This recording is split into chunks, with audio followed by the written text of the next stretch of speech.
Hey, good morning. I'm so glad that you have chosen to be here on this Father's Day. My name is Andrea Smith, and I'm grateful that you are here. We don't make a huge deal about Mother's Day and Father's Day because we believe that all of us have gifts that we bring to other people. And lots of times in life, parental relationships are difficult, or there are people that want to be parents and can't.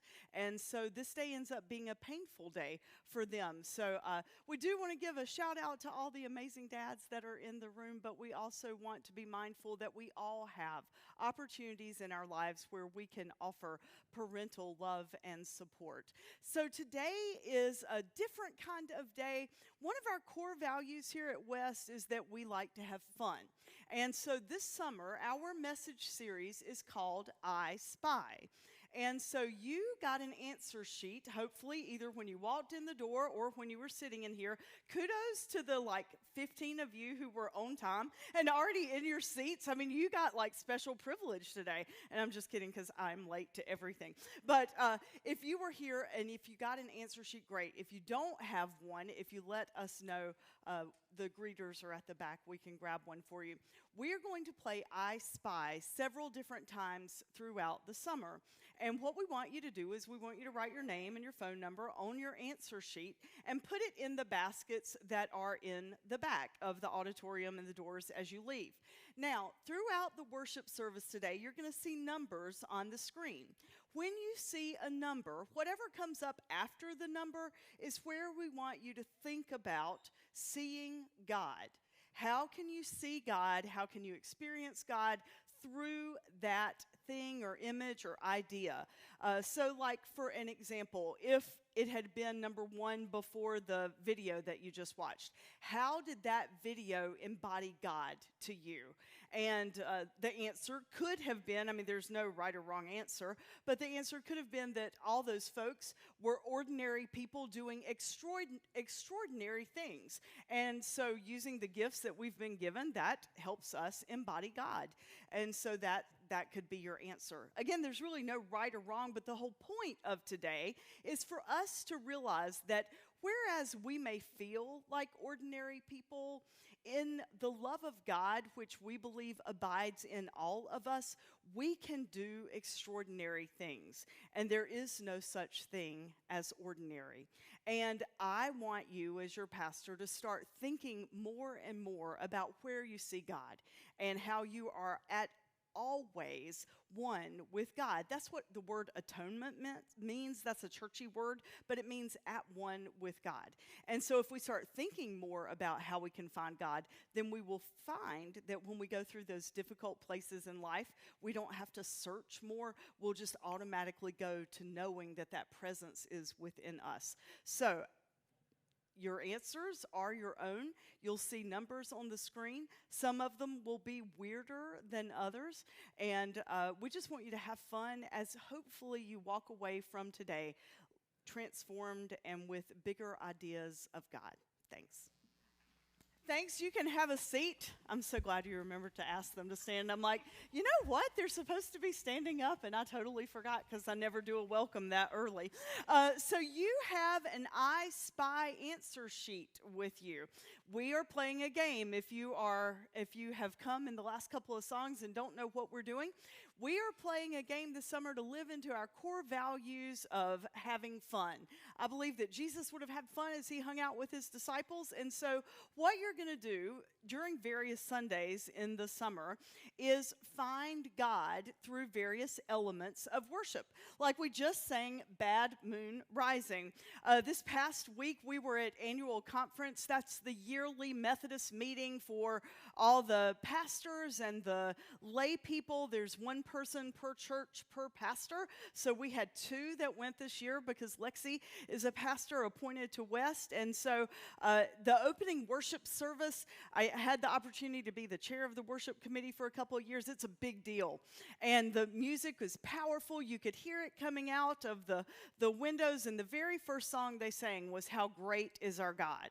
And I thought, wow, that's such a powerful song. We need to sing that again at West. We haven't sung that in a while.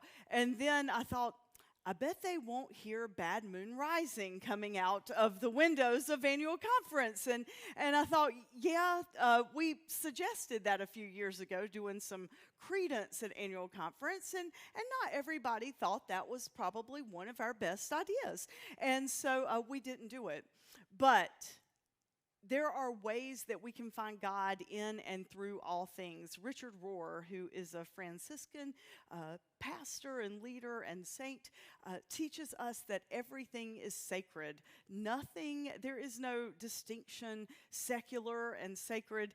Lexi and I were laughing as the Soul team were preparing things for us to take to annual conference, jewelry, candles, stickers, fun things for our booth. We were talking about how far could we push the line. And how far could we, teeter on the edge of fun, because some of our stuff is fun, and this is a different crowd. This is clearly a very churched crowd. And there were a group of ladies walking by, and it said, church should be the church and of the church, not of the culture. And I'm like, probably they're not going to like our sticker that says, don't be a prick, and it has a cactus on it. I mean, it's a sticker about a cactus. It's not about anything else. And so I wanted to go stand in front of our sign and cover that up. And it was interesting. Before the clergy session on Thursday, only clergy go to that session. It's where we do the business of the annual conference and vote on things. And so one gentleman walked up, and we had one of the cups that Lane designed that says, Jesus touched my water. And it's a wine glass. It's one of those little portable wine glasses. And he's like, oh, I love that. Who came up with that? And Lexi talked to him about it, and Becca, and then he's like, I don't think my wife would like me to have that. She would think that was inappropriate. And I thought, how sad. And you'd probably have us up on charges, because we do fun things like that. Look, if we can start teaching other people that God is in all things, then our world will be a more friendly, more hopeful, more peaceful place. And so that's what I want us to work on this summer, is our experiencing God in all things. Jay and Dawn did an amazing job last week leading yoga and meditation. I mean, that's actually one of the key ways that we get back to that presence that is in us already of God. And so today, as you see the numbers pop up on the screen, we want you to write down your answer corresponding with that number. So put up whatever number we're on right now, and then the next image. So that is a rubber chicken. It is on our stage. His name is Westy.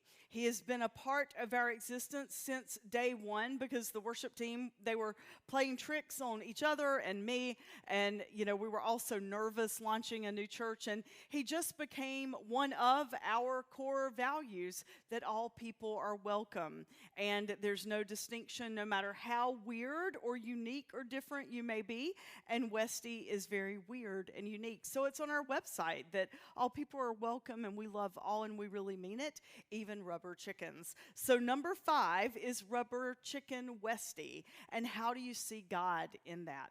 At the end of the worship service, we invite you to put your name, your phone number, and then if you have any relevant topics that you would like to hear us preach on, speak on this fall and early next year, jot those down.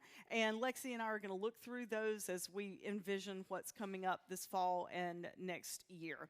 So if you'll write those down, put them in the boxes. At the end of the summer, when we get ready to celebrate our birthday, which is September the 10th, we're going to have a drawing and give away a couple of Amazon gift cards. So yes, we do bribe you for your contact information, but we think that's okay.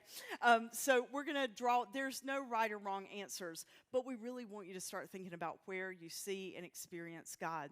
If you are newer to West and you don't get our emails or our communications, we would like to know that you're here. You don't have to opt in to getting those things, but we have a VIP station out front for you, and we'd like for you just to stop by and get a free gift.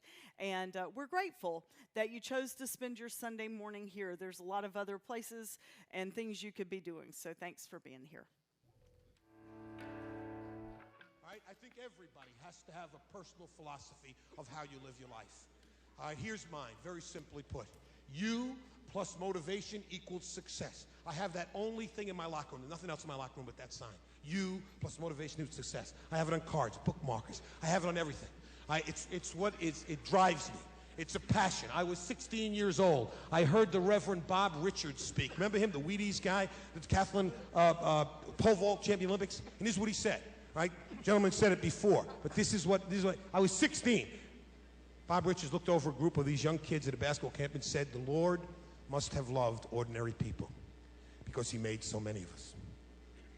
And here I am, 16, thinking I'm special. And here's a man I respect, said, "The Lord must have loved ordinary people. He made so many of us ordinary."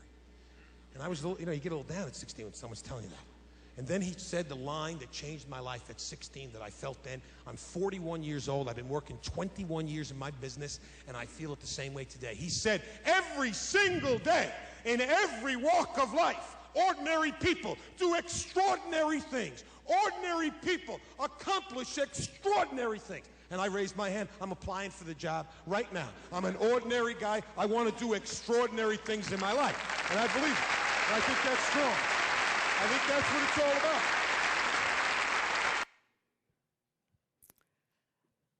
So, I hope you are doing your little I Spy.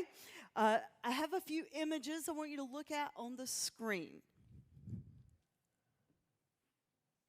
Do you remember Where's Waldo? Where you had to look at a book and everything seemed the same? In religion, for far too long, there has been this huge distinction between sacred and unsacred. Things that are holy and things that aren't holy. One of the things that I want us to come to understand today is that was a construct of men and religion trying to put some parameters around something that they really believed in and something that had changed their lives, but they started giving distinctions to that which is sacred, like a sacred space. One of the most tragic emails I think that I've gotten from a church member, and we don't really do membership here. If you're a part of West and you come, we consider you a member because we didn't want it to end up feeling like a country club or something that you had to join or pay dues at.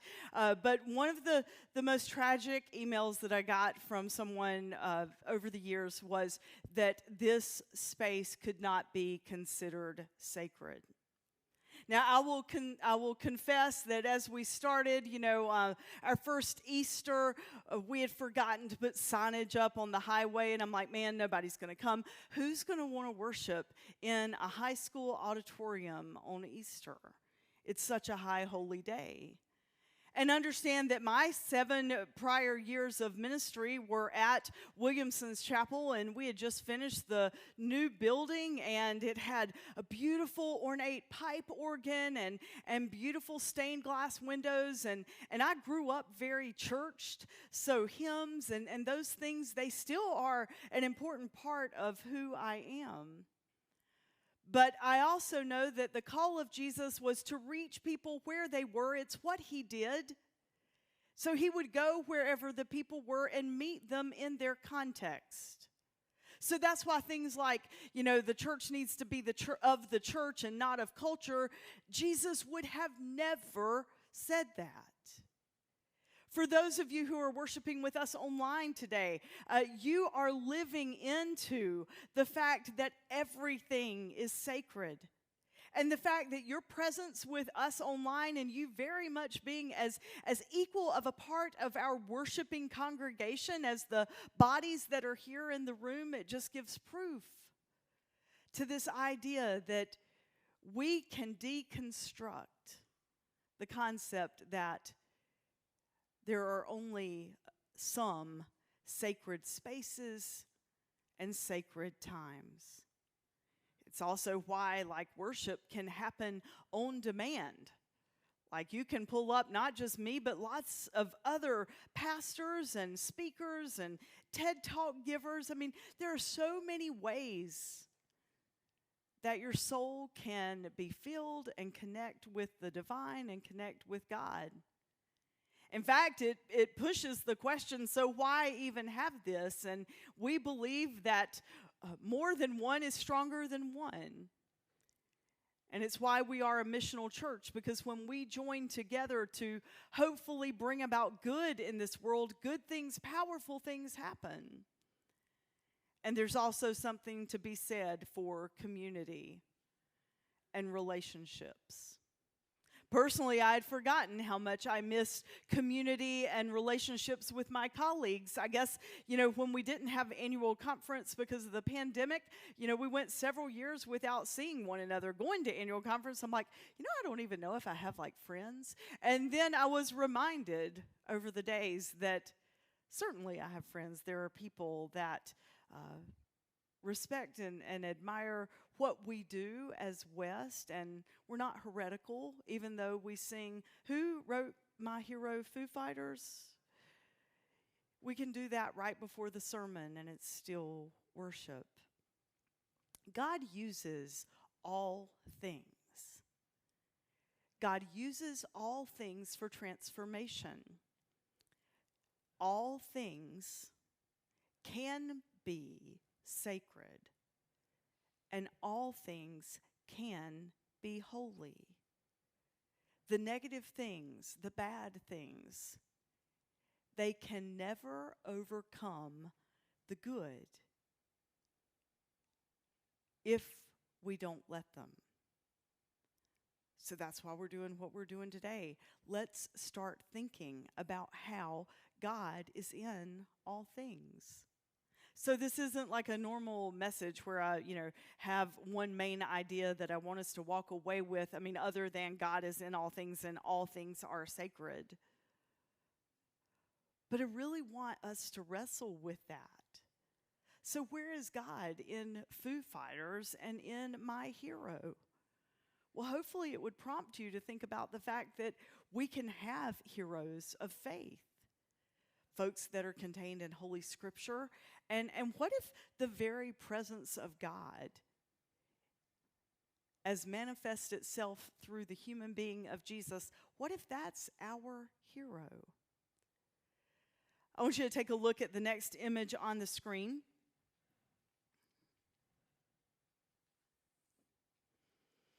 Right now, I invite you to spy something that is red. So this number on your answer sheet is I spy something red. And jot that down.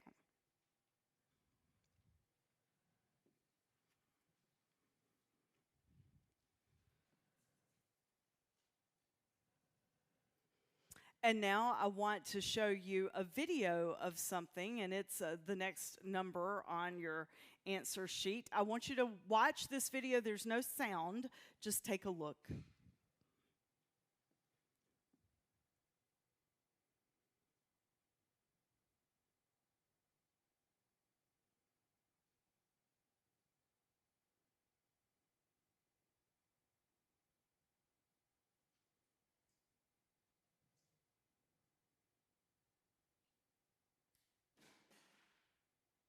Now that is divinely timed that something fell behind the curtain, right, as that happened. That's just creepy weird that happened.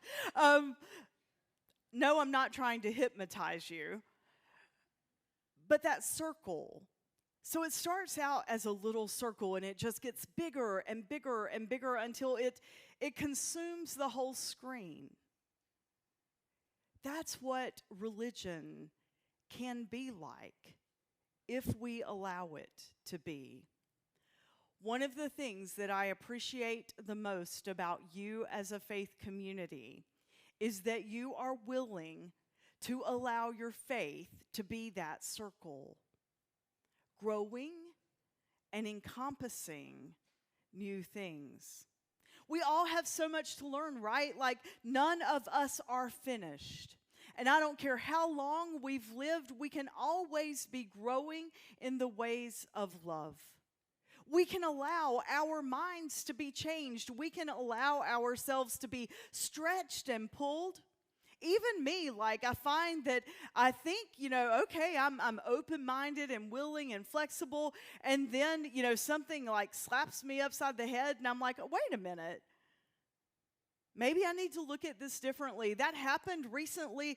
We were talking about the Back to School Bash. You've heard about that a good bit. It's a yearly missional event that we are the leaders of. We started a nonprofit called Inspire Our Children that hosts the Back to School Bash, and there are West members on that board and then community members. And every year, right before school starts back, we have about 1,000 kids that come to Mooresville Middle School, and they receive free backpacks and free school supplies, brand new, and free tennis shoes, and then they have a gently used clothes space that they can get clothes, and there's a festival-like atmosphere, and other nonprofits are present. Well, this year, our bash is on the same day as the Statesville Bash. That's never really been that big of a deal in years past. We're two different locations.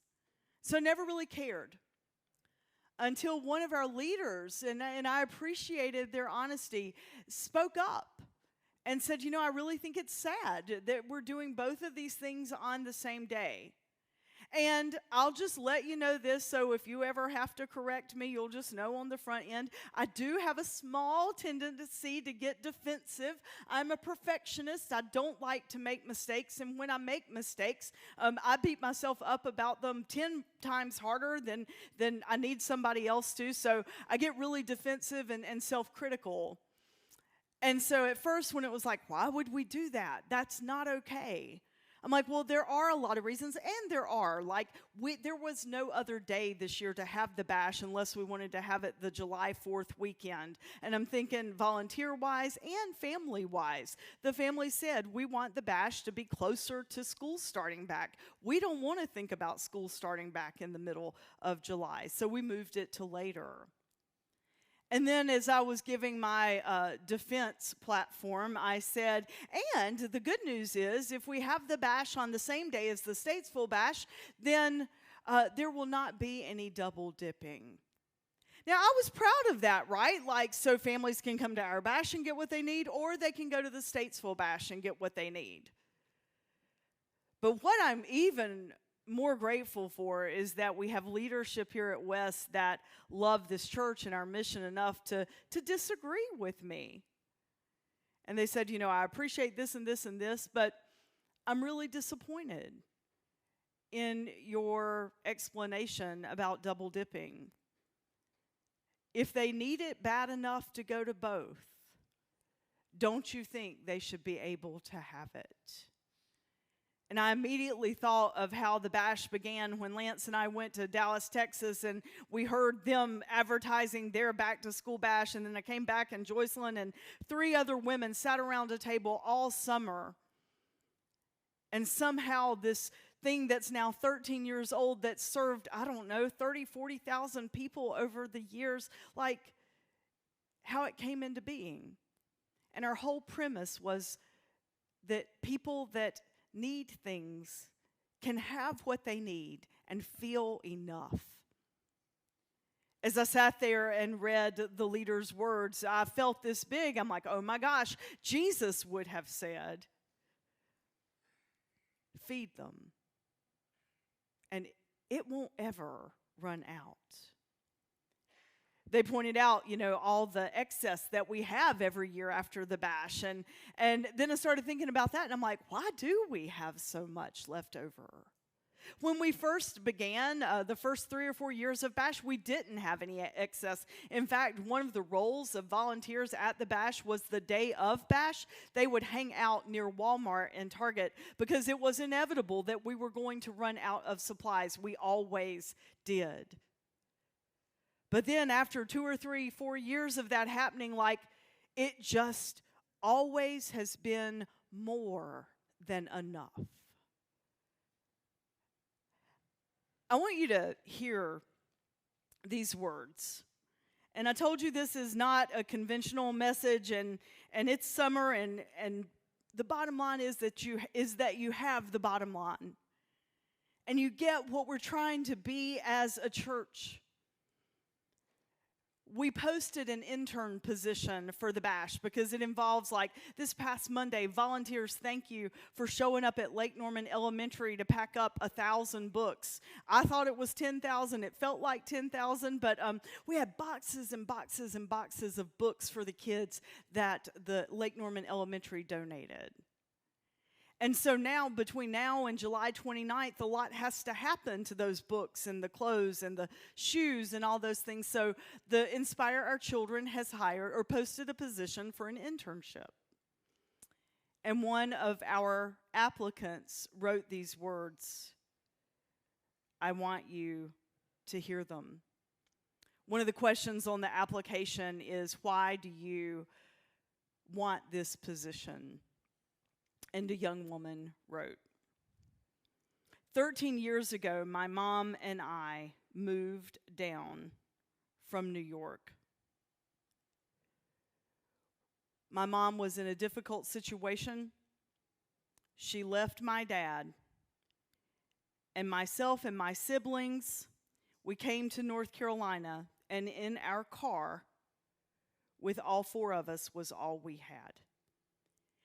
We were all so excited when we heard from another mom that there was this thing called the bash, because we knew that year that we would have to wait to get any new school supplies. The environment created at the bash never made us feel lesser than. It was a day of fun, a day of prayer, and we felt loved. Seeing this compassion, love, and care from strangers ignited a desire to give that same feeling to those who may be in the position we were in. Ever since that first experience in 2013, my family and I have volunteered at the bash.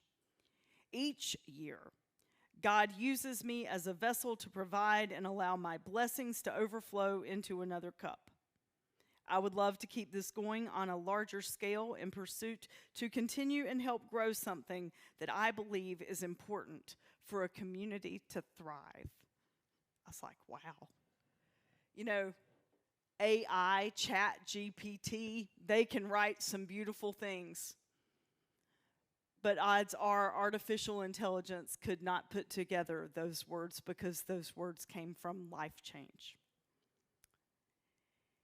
If we will start embracing the idea that all is sacred, and not just all places and all opportunities and offerings of worship, but also all people, that God is in and through all things. I mean, this was in 2013. The girl would have been 6 years old, because now she's 16. And it changed her life.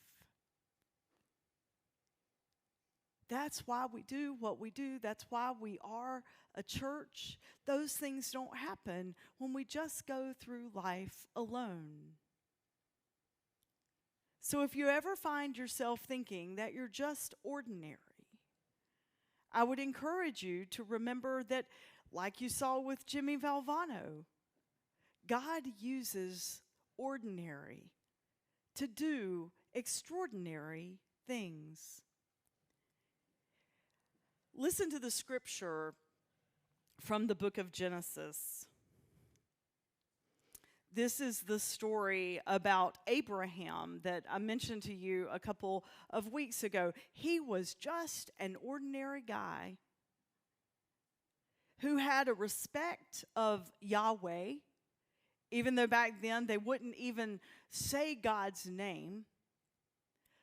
But Abraham's understanding of God was very different than ours. Like back then, they didn't talk about God being within. They thought God was a far away presence. But even with that knowledge, listen to what happened. The Lord had said unto Abram, that's what he was called before his God moment, get out of your country, go away from your kindred and your family, and go away from your father's house. And I want you to go into a land that I am going to show you. When you get to that land, I am going to make of you a great nation. I will bless you. I will make your name great. And you should be and will be a blessing. And then I'm going to bless those that bless you. I'm going to offer protection for those, or protection for you against those who try to hurt you. And in you shall all families of the earth be blessed. So Abram departed as the Lord had spoken unto him. He was 75 years old when he departed out of Haran.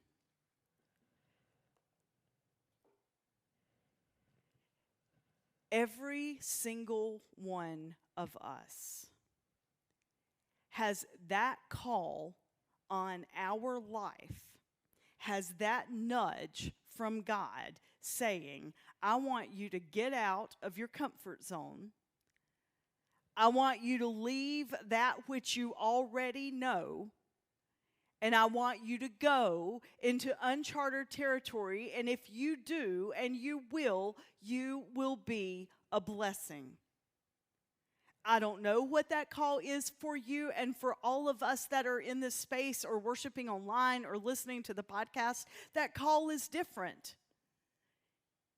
Each of us have gifts. Each of us are more than just ordinary beings. We've all got things within us that we can dig deep, connect with sacred and holy things that will enable us to help others fall in love with Jesus. Something helped that 6-year-old little girl 10 years ago fall in love with Jesus. At the back to school bash, she saw Jesus. And the only religious component of that day is that as we wash their feet, we offer them the opportunity to have prayer. And we recognize that different people come to this space from different religions. There are a lot of Hindus that come to the bash, and so we never make someone pray with us. We just offer it. But the young girl found love. Each of us has that opportunity. Don't you want to go do that? Do you want to make the world a better place? I want to show you a picture of one of our staff people. This is number 10, the story that I'm about to tell you. So what you see on the screen is Lane. She oversees our children and youth ministry. She's the president of the board of Inspire Our Children, and that is her dog, her new little puppy. Lane and Lexi and Becca and Dawn and I were on our way to annual conference on Thursday. At exit 100 in Morganton, the interstate went from 2 lanes to 1 in a really short amount of time. And per the ticket that Lane received, she had failure to reduce speed. The unfortunate part about that is she was involved in a pretty icky car accident. She's fine. Shaken up because when she was in high school, her senior year, she was going home on 150 at about 7 o'clock at night, and a young man had fallen asleep behind the wheel and hit her head on in her lane. And we just didn't realize how much that impacted her back then. So it has been a trigger experience for her, because that wreck, this one was bad, but that one was horrific. We had worked so hard for 2 weeks. You even worked you were stringing bracelets a few Sundays ago out in the commons area so we would have enough stuff to take, to sell, to support AMPed and our Uganda campus. And our cars were packed to the brim. I drive a 4Runner now. There was no available space. Lane's car was full. Becca's car was full. Lexi's car was full. And Lane's car was not drivable after the accident. The other young woman whose car was involved was so gracious and was trying to calm Lane down. And she was unhurt. They didn't even want to call the police, but we needed to because of the damage on the cars. At this point, looking at Lane's car being full, all the staff and unpaid staff had worked countless hours to get ready for this. It was the first time they'd ever let vendors be present at annual conference, like to do what we were doing, and they did it honestly because of Soul and what we're trying to do with our Uganda campus. So I was ready to just say, we just need to go back. There's no way. I felt so defeated. And then Josh showed up. He's one of our lay delegates, and all the stuff fit in his car, and we went on. It was unnerving on two different levels. One as a mom, but another as a boss. I mean, like she was on her way to a church event, and I felt responsible for that on lots of different levels. And I really did just want to say, forget it. We're tired. This may not even be successful. We may look stupid. Let's just go home. After we got there, I had an email from the missions staff person at St. Therese. On Monday, they leave for their first global mission trip to a country in Africa. They were inspired by West's work with Acres of Hope and the Uganda campus. They met with us right before the pandemic happened and said, how can we begin partnerships globally? And we just let them pick our brains. She said, please tell West thank you for being the church, because it's so much bigger than y'all know your impact. I'm like, okay, God, you're showing up. You're showing up and reminding me that even when things are hard and difficult, and even when life happens, you're still at work. God can be found and seen in and through all things.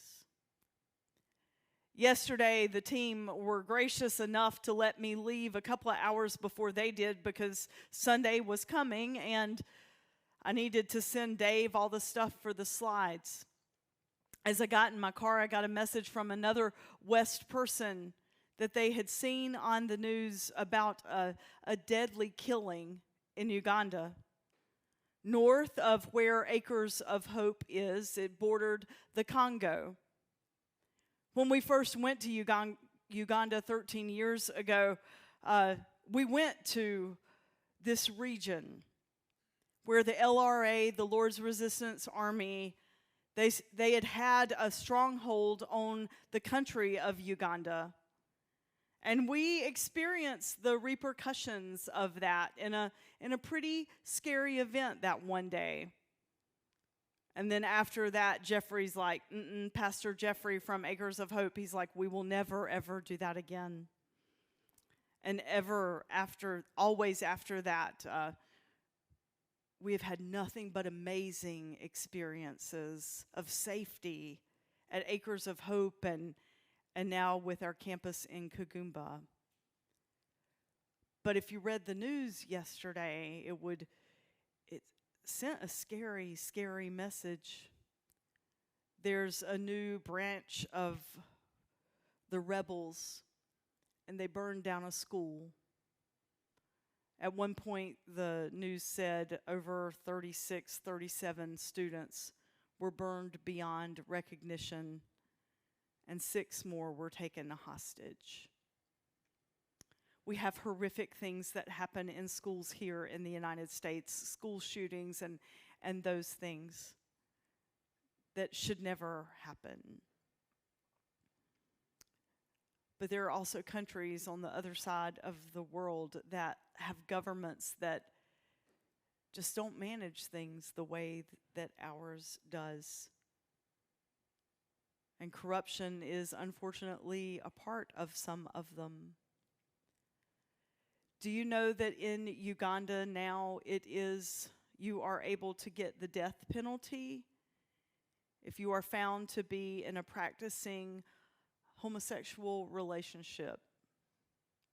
You are put to death.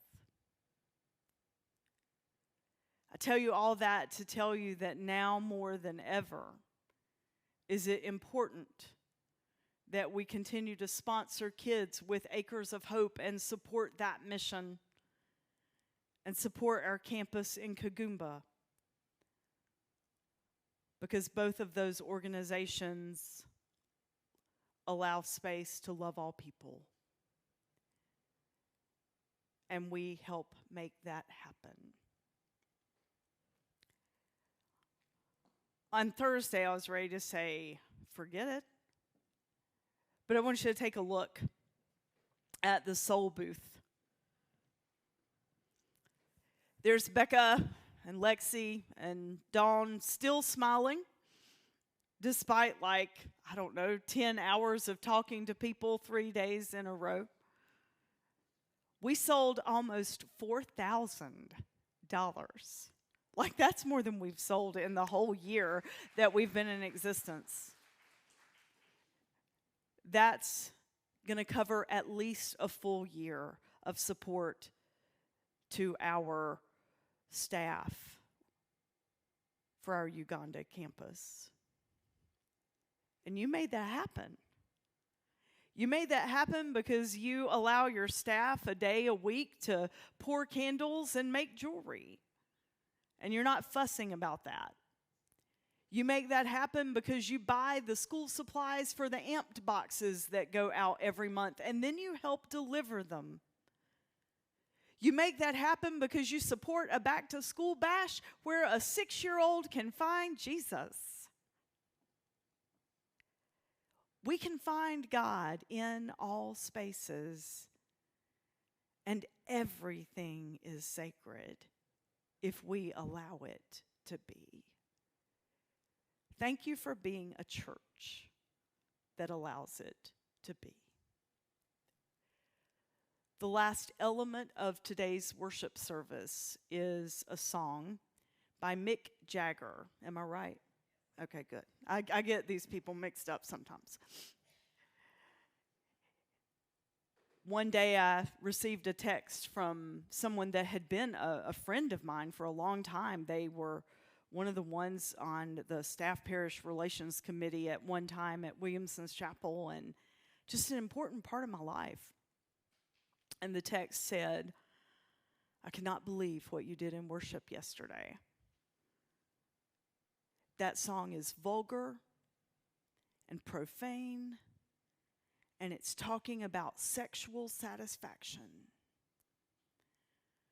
But the sermon had been about how we look for satisfaction in worldly things. And if that we will just be aware enough, we will realize that the satisfaction that we seek from other places and other people, it lies within us with the presence of God. So the next time you hear, I can't get no satisfaction, realize, yeah, actually, you can, if you rely on God." So after our prayer, even though I know you don't like to sing, I want you to stand up, and with the band, I want you to sing, "I Can't Get No Satisfaction." They probably won't be singing it at Closing Worship Annual Conference today. But the next time you hear it, I hope you remember that you can always find satisfaction because everything is sacred. And God can do all things even when it just seems ordinary. May we pray. Gracious God, you are always present, working in us and with us, and we are so grateful. We are grateful for the ways that you enable us to be a church, for the pathways that you put in front of us, for people who give their time and their energy, even when they are exhausted, to just keep making things happen. God, thank you for all those people who came to the Soul booth at conference and were so excited about this ministry. Thank you for the team from St. Therese that leaves on Monday for Africa. God, surround them with your safety and your presence and your peace so that partnerships and sustainability will come in the future. God, thank you for the bash and the kids that have signed up and the families and the people that have signed up to serve. May we not have a scarcity mindset, and may we be ready to give it all away. God, thank you for all you do for us and in us. Use us to be your church and your people. Amen.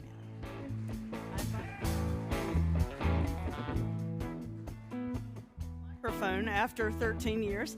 So I want to tell you what the rest of the summer is going to look like.